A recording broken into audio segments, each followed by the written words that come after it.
بسم الله الرحمن الرحيم الحمد لله رب العالمين والصلاة والسلام الأتمان الأكملان على سيدنا محمد وعلى آله وأصحابه أجمعين وبعد chers frères et sœurs السلام عليكم ورحمة الله وبركاته.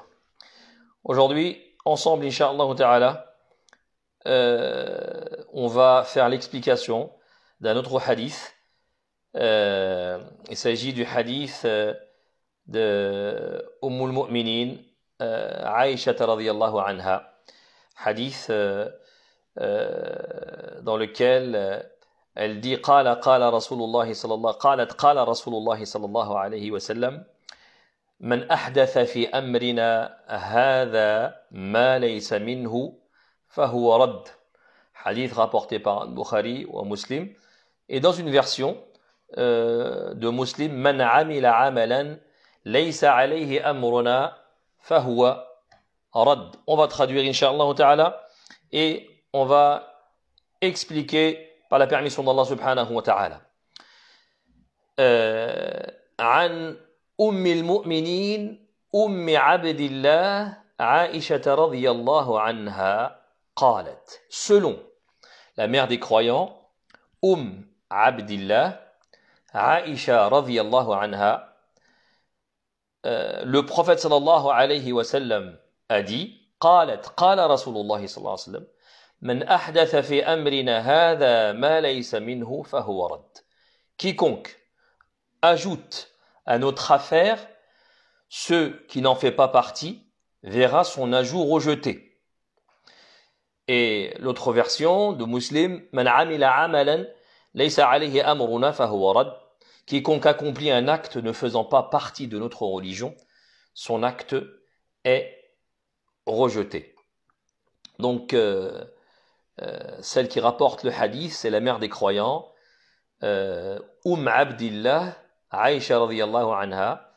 Il s'agit de Ummuna Aïcha, fille de Abu Bakr, qui est Siddiqatun bint As-Siddiq radhiyallahu anhuma, la véridique fille du véridique Abu Bakr radhiyallahu anhuma, qu'Allah les agrée.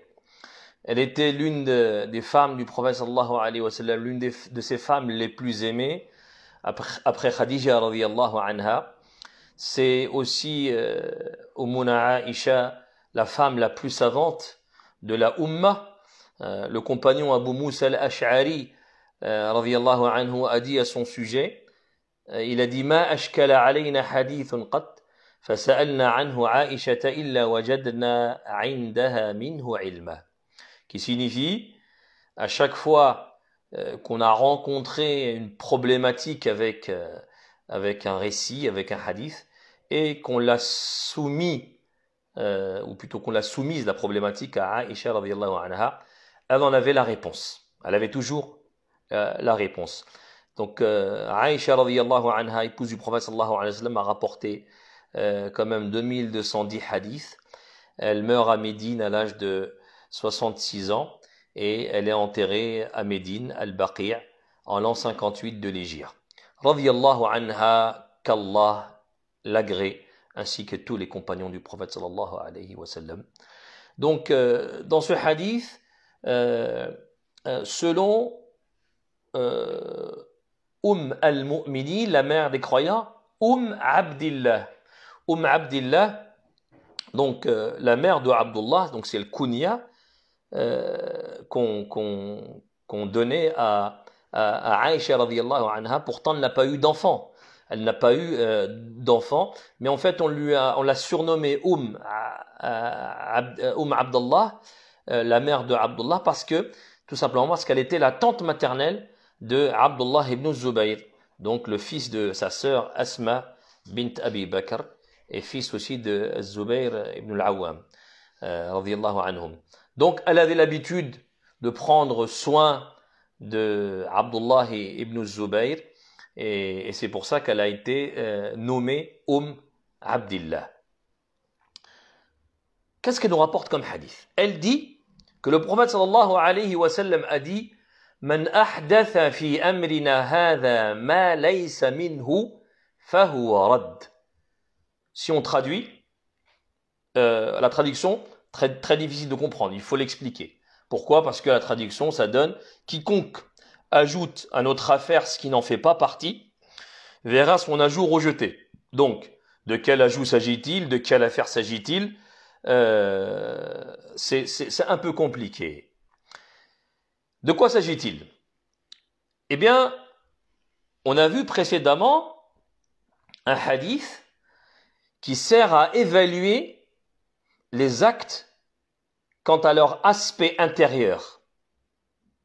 Ce hadith montre que toute action entreprise dans le seul but de plaire à Allah subhanahu wa ta'ala,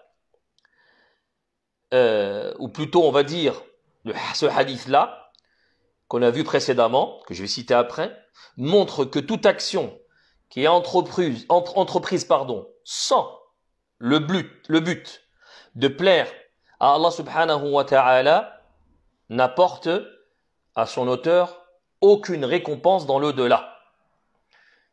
Et vous aurez très vite compris qu'il s'agit du hadith « Innamal a'malu bin niyat wa innama likulli imri'in ma nawa ».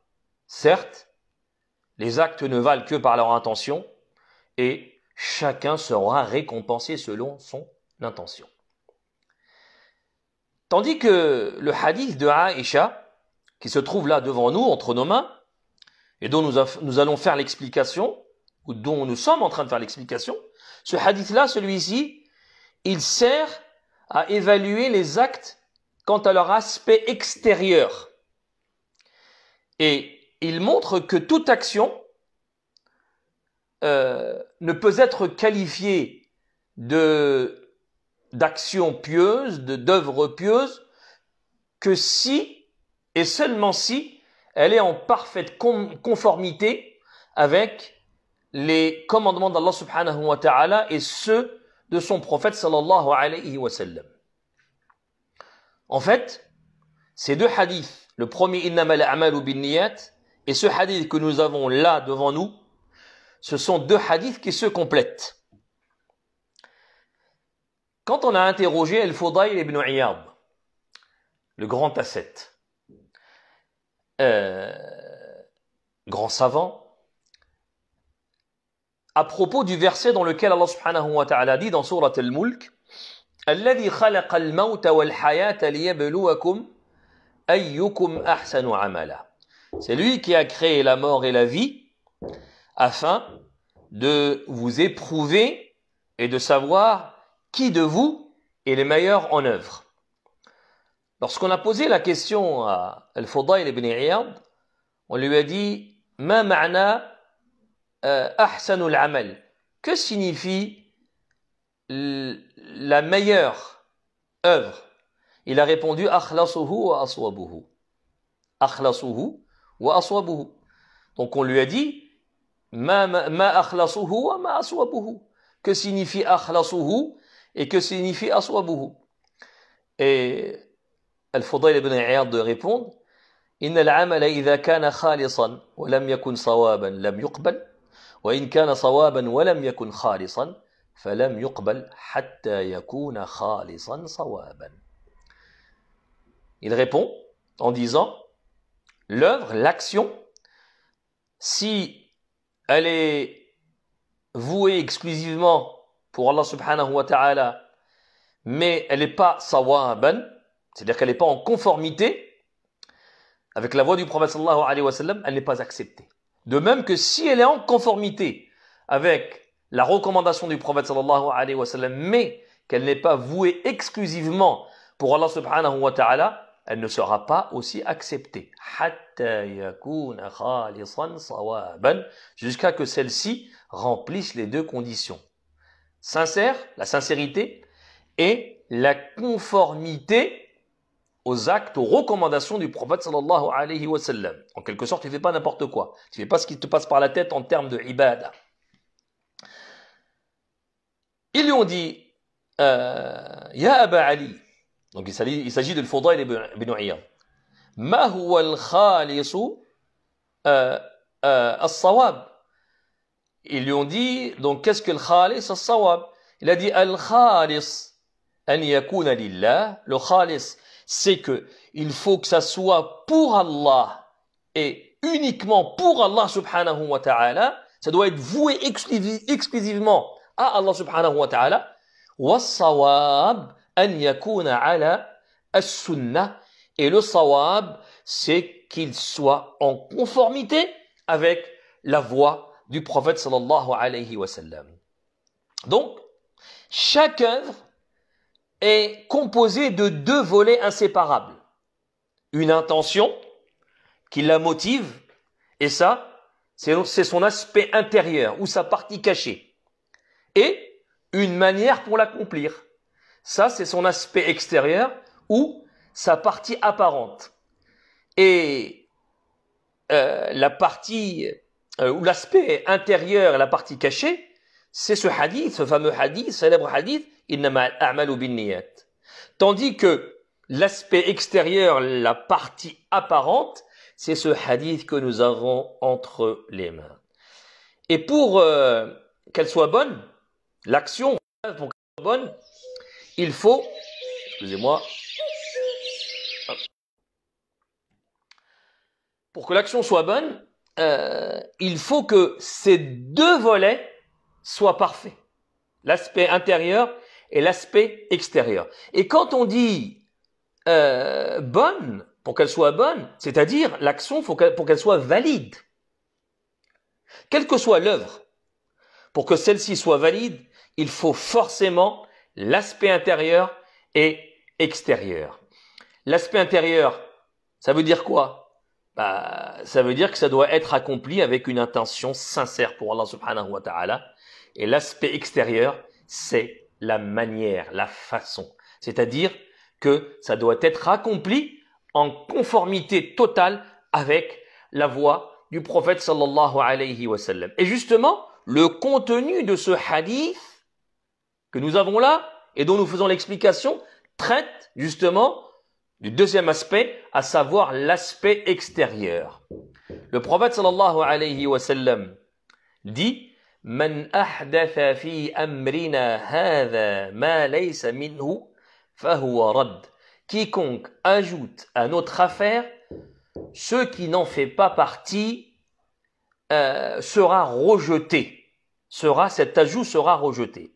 Ça signifie que quiconque ajoute, quiconque introduit dans notre religion, dans notre législation, un acte d'adoration qui n'a de source ni dans le livre d'Allah subhanahu wa ta'ala, ni dans la sunna authentique du prophète sallallahu alayhi wa sallam, verra son ajout rejeté. Il ne sera pas accepté par Allah subhanahu wa ta'ala. Et quels que soient les efforts accomplis par la personne, et même si celle-ci était la plus sincère au monde.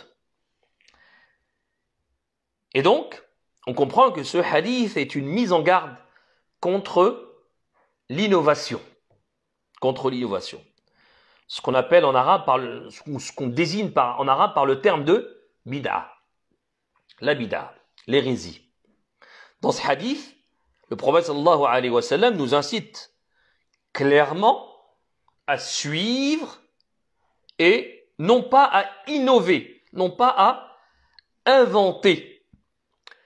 Et dans un autre hadith, le prophète dit: وَشَرَّ الْأُمُورِ مُحْدَثَاتُهَا وَكُلَّ مُحْدَثَةٍ بِدْعَةٍ وَكُلَّ بِدْعَةٍ ضَلَالَةٍ وَكُلَّ ضَلَالَةٍ فِي النَّارِ. Certes, les plus mauvaises choses sont les choses nouvelles, inventées, et chaque chose nouvelle est une innovation, et chaque innovation est un égarement, et chaque égarement est en enfer. Mais pour pouvoir comprendre ce hadith de Aïcha radhiyallahu anha, il faut pouvoir comprendre déjà la signification de l'innovation de la bid'a. Quelle est la signification, quel est le sens réel de la bid'a que le prophète sallallahu alayhi wa sallam considère ou considérait comme un égarement dans la religion. La bid'a, telle que définie par l'imam Abu Ishaq al-Shatibi dans son livre, célèbre livre intitulé Al-I'tisam, il nous donne une définition.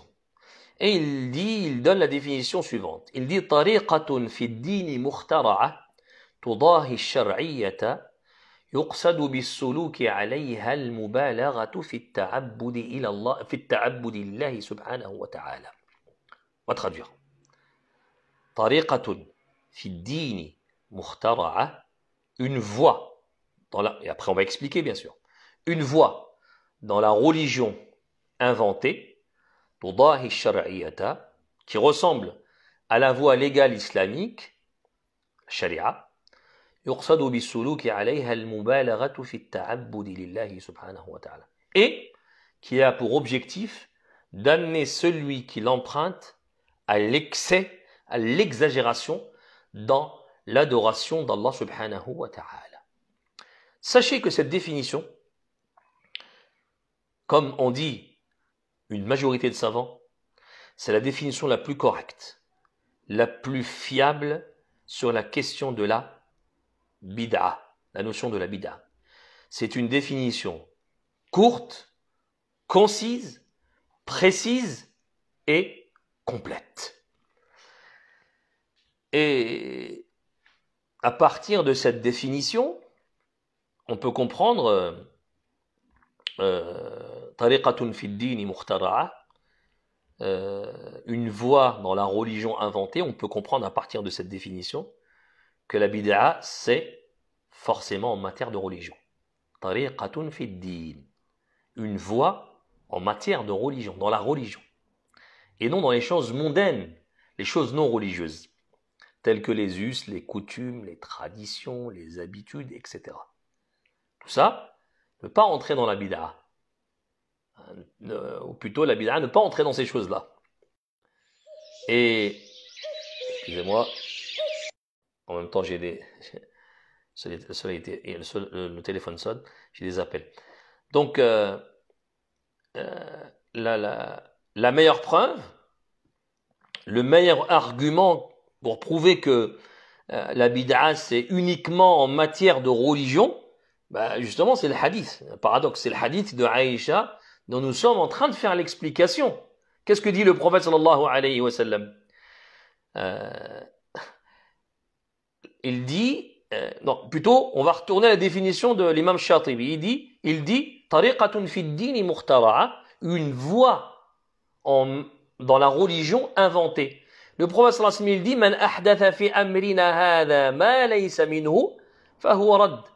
Quiconque ajoute, introduit, dans notre religion, dans les affaires de la religion, ce qui ne lui appartient pas, ce qui ne lui convient pas de rajouter, alors cela est rejeté. D'où l'erreur de ceux qui pensent que l'innovation existe en matière de tradition, en matière de coutume, ou de choses nécessaires et bénéfiques pour les gens. Non, il n'y a pas d'innovation en matière de tradition. Les choses du quotidien, les choses de la vie, les choses ordinaires, elles ne sont pas incluses dans l'innovation. On peut pas dire que telle chose ou telle chose des affaires de la vie sont une bid'a parce que les pieux prédécesseurs parmi les sahaba, parmi les compagnons, parmi les tabi'in ne l'ont pas fait. Sinon, on aurait considéré une grande partie de ce que on fait nous aujourd'hui comme une bid'a. Exemple, le micro qu'on utilise dans la mosquée, est-ce une bid'a? La table, le tapis, on va rester dans la mosquée, le tapis sur lequel on prie dans la mosquée, la table, la chaise sur laquelle on s'assoit, la table sur laquelle on pose notre nourriture, puisque ça n'a pas existé, on va dire, en leur temps, au temps du prophète sallallahu alayhi wa sallam, puisque donc ça n'a pas existé, donc ils ne l'ont pas fait, ben on va dire c'est considéré comme une bid'a, une innovation. Non, ce n'est pas ça la bid'a. Et c'est pour ça qu'on dit, la définition dit, tariqatun fi ddini mukhtara'a. C'est dans la religion, en matière de religion. Exemple, les gens se trompent par exemple sur je pourrais vous donner une multitude d'exemples comme ça. Le mimbar, la chaire sur laquelle l'imam monte. Le premier à être monté sur une chaire, c'est le prophète sallallahu alayhi wa sallam. Beaucoup de gens se trompent en disant que lorsqu'ils voient le mimbar avec plus de 3 marches, ils considèrent ça comme une innovation.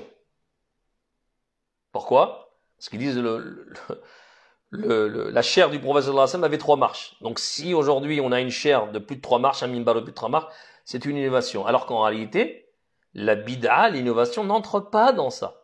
Le prophète sallallahu alayhi wa sallam, au départ, lorsqu'il faisait son sermon, au départ, le prophète sallallahu alayhi wa sallam le faisait sur un tronc d'arbre, plutôt un tronc de palmier. Et lorsque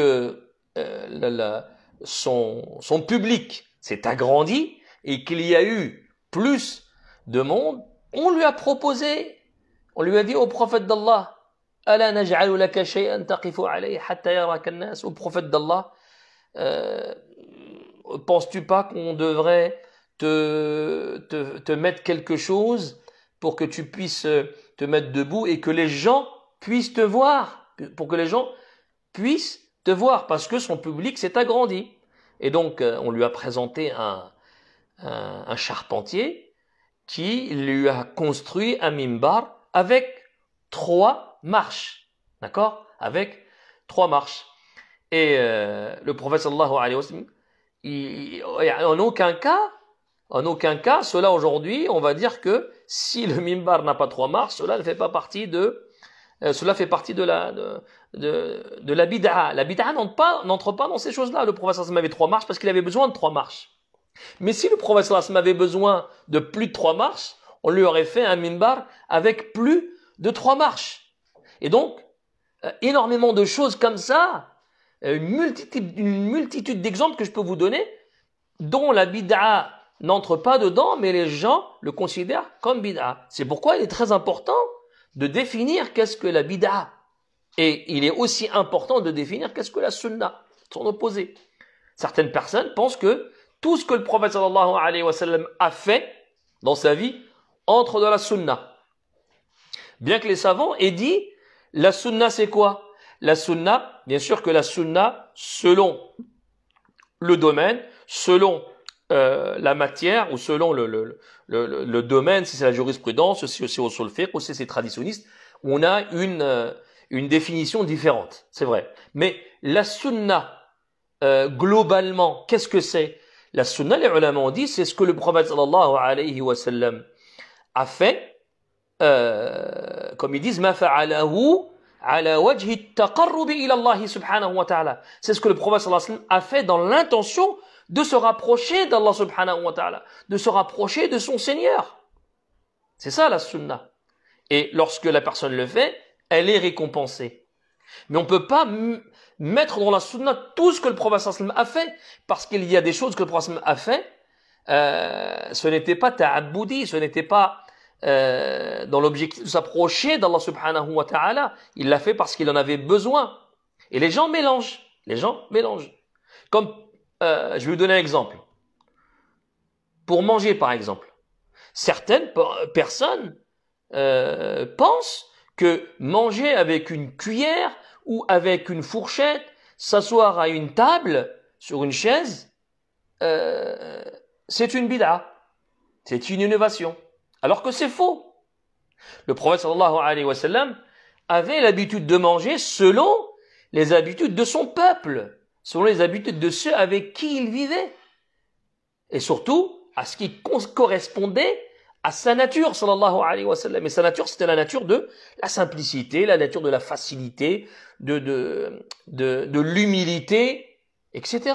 Et donc, le prophète sallallahu alayhi wa sallam, il s'adaptait aux différentes situations qu'il rencontrait. Mais en aucun cas, celui qui mange sur une table, on va le considérer comme ayant innové, comme ayant donc il doit être blâmé comme ayant fait un péché. Celui qui mange avec une fourchette, avec une cuillère, on ne peut pas le considérer comme quelqu'un qui a commis une innovation. Pourquoi? Encore une fois, hein? Parce que l'innovation, c'est en matière de religion. C'est en matière de religion, de culte, d'adoration. Et là, j'aimerais ouvrir une parenthèse, bien sûr, pour dire que celui qui veut manger avec ses doigts, celui qui veut manger par terre, celui qui ne veut pas s'asseoir sur une chaise, et bah, il n'y a pas de problème. Il n'y a aucun souci à faire ça. C'est une chose bien. C'est une chose bien. Surtout lorsque quelqu'un te dit, moi je voudrais ressembler au prophète sallallahu alayhi wa sallam. Il y a des gens, leur amour pour le prophète sallallahu alayhi wa sallam va les pousser justement à dire je vais manger. Il n'y a pas de problème. Moi je vais manger par terre, je vais manger avec les doigts, je ne mange pas avec une fourchette. Il y a aucun mal à ça. Le problème, le mal, l'erreur, c'est lorsque ces gens-là veulent que les autres les suivent dans ça. Ils veulent que les autres le fassent. Ou parce que les autres ne le font pas, ils vont les blâmer. Ou parce que, lorsqu'ils vont faire ça, ils vont penser que ça fait partie de la base, ça fait partie des fondements de la religion. Ou parce qu'il va dire que celui qui délaisse ça, eh ben, il a délaissé la sunna. Parce qu'il n'a pas mangé avec les doigts, il a délaissé la sunna. Ça, c'est une erreur. Ça, c'est faux. On revient à la définition de la bid'a donnée par l'imam Shatibi. Donc, tariqatun fi ad-din mukhtara'a, une voie dans la religion inventée. Mukhtara'a, inventée, ay laysa laha aslun fi ash-shar'. C'est-à-dire qu'en fait, déjà c'est une chose en matière de religion, clairement, mais mukhtara'a, donc qui n'a aucun fondement dans la charia. On creuse, on cherche, on trouve pas. On trouve pas de lien, on trouve pas de preuve, on trouve pas de source, on trouve pas de base. Et donc on peut pas faire de rapprochement. Et c'est pour ça, et c'est pourquoi plutôt, les Sahaba ont inventé des choses. Ils ont inventé des choses, Sahaba. Hein, une multitude de choses qui ne sont pas pourtant des innovations, qu'on ne va pas considérer des bid'ah, parce que ça serait grave de dire que les compagnons ont innové, parce que s'ils ont innové, toute innovation est égarement. Non. Et quand on recherche, quand on observe, on s'aperçoit que les choses que Sahaba ont inventées, elles ont un fondement dans la charia. D'accord? Elles ont un fondement dans la charia. Et là, je parle en matière de religion. Hein. En matière de religion, ils ont inventé des choses, mais qui ont un fondement dans la charia. Pourquoi? Parce que la bid'a, c'est quelque chose qui n'a pas de fondement dans la charia. Exemple, l'écriture du Coran. L'écriture du Coran qui s'est faite après la mort du prophète sallallahu alayhi wa sallam. De son vivant, le prophète sallallahu alayhi wa sallam n'a pas écrit le Coran. C'est-à-dire qu'en fait, il ne l'a pas rassemblé. Le Coran et le Karim, il n'a pas été rassemblé, il n'a pas été écrit. D'ailleurs, ça aurait été difficile. Parce que le prophète sallallahu alayhi wa sallam, la révélation s'est faite sur 23 années. Et à chaque fois qu'un verset arrivait, chez le prophète sallallahu alayhi wa sallam, dans la part de Jibril, le prophète sallallahu alayhi wa sallam informait le sahaba en disant ce verset fait partie de telle sourate, et ainsi de suite, dans l'ordre, etc. Donc ça aurait été compliqué pour le prophète sallallahu alayhi wa sallam. Mais une fois que le prophète sallallahu alayhi wa sallam va quitter ce monde, il devient nécessaire pour Sahaba, puisque le Coran est complété. Maintenant, il est possible de le rassembler.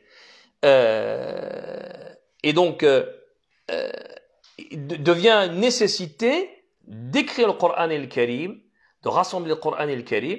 Et d'ailleurs, c'est Abu Bakr qui va le faire après la proposition de Omar, radiyallahu anhu. Et d'ailleurs, même Abu Bakr, au début, radiyallahu anhu, radiyallahu anhu majma'in, il s'était arrêté dans cette affaire. Et il a dit, comment vais-je faire quelque chose que le prophète sallallahu alayhi wa sallam n'a pas fait? Mais Omar a continué à le persuader que c'était quelque chose d'indispensable jusqu'à qu'il soit convaincu. Donc c'était un choix important, un choix indispensable pour la Ummah, pour la protection du Coran et le Karim, pour protéger le Coran et le Karim. un choix dans lequel il y avait un bien, et convaincu de cela, ils l'ont fait, Sahaba ils l'ont fait, et pourtant le prophète sallallahu alayhi wa sallam ne l'avait pas fait. Le prophète sallallahu alayhi wa sallam ne l'avait pas fait. On peut donner aussi l'exemple de Tarawih. Lorsque Omar radiyallahu anhu, après la mort du prophète sallallahu alayhi wa sallam, le prophète sallallahu alayhi wa sallam avait au départ fait ses prières, puis les a arrêtées lorsqu'il a vu que la mosquée s'était remplie. La mosquée s'était remplie, et le prophète sallallahu alayhi wa sallam a refusé de sortir pour les accomplir, et il leur a expliqué la raison pour laquelle il l'a arrêté, qu'il n'est pas sorti. Il a dit, je crains que les gens après moi le rendent obligatoire. Donc le prophète l'a arrêté. Mais lorsque le prophète décède, lorsqu'il quitte ce monde, puisqu'il n'est plus là, le prophète sallallahu alayhi wa sallam, il n'y a plus de crainte que cela devienne obligatoire, parce que le prophète sallam, il est le législateur, hein. Il est moucharria. Donc, puisqu'il n'y a plus de crainte, on n'a plus de crainte à ce que ça devienne obligatoire, qu'est-ce que fait Omar radiyallahu anhu? Il entre à la mosquée, il voit les gens prier seuls, il voit des petits groupes prier. Qu'est-ce qu'il dit? Il dit, on va tous se regrouper derrière un seul imam. Et il a désigné Ubay ibn Ka'b radiyallahu anhu. Et ils se sont tous regroupés derrière lui. Lorsque le lendemain il vient et qu'il trouve les gens, sahaba, prier derrière Ubay ibn Ka'b radiyallahu anhu majma'in, qu'est-ce qu'il dit, Omar radiyallahu anhu? Il dit cette fameuse célèbre parole, Ni'mal bid'a hadi. Quelle belle et quelle bonne innovation celle-ci. Bien sûr qu'il a dit ici au sens linguistique et non au sens religieux du terme. Non au sens religieux du terme. Parce que la bid'a, au point de vue linguistique, c'est tout ce qui est inventé, innové, qui n'a pas de modèle dans le passé. Quelque chose de nouveau. Et donc, qu'est-ce qu'il veut dire par là? Ça a une source, c'est que le prophète l'a fait. Mais de cette façon-là, de cette manière-là, c'est quelque chose de nouveau. C'est pour ça qu'il dit quelle bonne bid'a, celle-ci, quelle bonne innovation. Et je pourrais vous donner une multitude d'exemples comme cela. On revient à la définition, donc, طريقة في الدين مخترعة تضاهي الشرعية يقصد بالسلوك عليها المبالغة في التعبد لله عز وجل. Donc une voie dans la religion inventée qui ressemble à la voie légale islamique et qui a pour but ou pour objectif d'amener celui qui l'emprunte à l'excès dans l'adoration d'Allah subhanahu wa ta'ala. Ce qui veut dire que celui qui innove en matière de religion, l'innovateur, il vise l'excès, il vise l'exagération à travers son innovation, à travers sa bid'a. Il veut se rapprocher d'Allah subhanahu wa ta'ala davantage, comme si la législation, tout ce que l'Allah azza wa jalla avait révélé au prophète sallallahu alayhi wa sallam, tout ce que le prophète sallallahu a laissé à sa umma, avec toute sa diversité, n'était pas assez suffisant pour l'innovateur. Parce que l'innovateur va réfléchir et va dire, on va inventer quelque chose, on va rajouter quelque chose, comme si tout ce que le prophète m'avait laissé n'était pas suffisant. Et donc, il va inventer un acte cultuel. C'est pourquoi il va innover. Il va innover dans cet objectif-là, dans l'objectif de l'excès, l'exagération. Donc le prophète sallallahu alayhi wa sallam dit, Man ahdatha fi amrina hadha ma laysa minhu fahuwa rad. Quiconque ajoute à notre affaire, qui ajoute à notre religion ce qui n'en fait pas partie. C'est-à-dire, quiconque invente un acte d'adoration qui n'a pas de fondement. Il va inventer une prière, ou il va inventer quelque chose qui ressemble à une prière, ou une pratique, quelle que soit celle-ci, qui n'a pas de fondement, quel que soit cet acte cultuel qu'il va innover, qui n'a pas de fondement ni dans le livre d'Allah subhanahu wa ta'ala, ni dans la sunna du prophète sallallahu alayhi wa sallam, ni dans le consensus, l'ijma', ni dans le qiyas, le raisonnement analogique, ni dans tous ces sources islamiques reconnues par les savants, eh bien, celui-ci aura innové dans le sens religieux du terme, et celui qui a innové, son innovation, son action innovée, inventée, est rejetée sur lui, c'est-à-dire qu'elle n'est pas acceptée par Allah subhanahu wa ta'ala, parce que les deux conditions qu'il faut remplir pour que l'action soit acceptée auprès d'Allah subhanahu wa ta'ala, forcément l'action doit être vouée exclusivement pour Allah subhanahu wa ta'ala et elle doit être en conformité avec la voie du prophète sallallahu alayhi wa sallam. Il y a suffisamment d'actes, il y a ce que le musulman, il y a ce qui va satisfaire le croyant, le musulman, dans ce que le prophète sallallahu alayhi wa sallam a laissé derrière lui. C'est la raison pour laquelle pas besoin d'innover et l'innovation est égarement. Barakallahu fikum, jazakumullahu khair al-jaza, en espérant que l'explication de ce hadith vous aura été profitable, bénéfique, et à bientôt pour une nouvelle vidéo.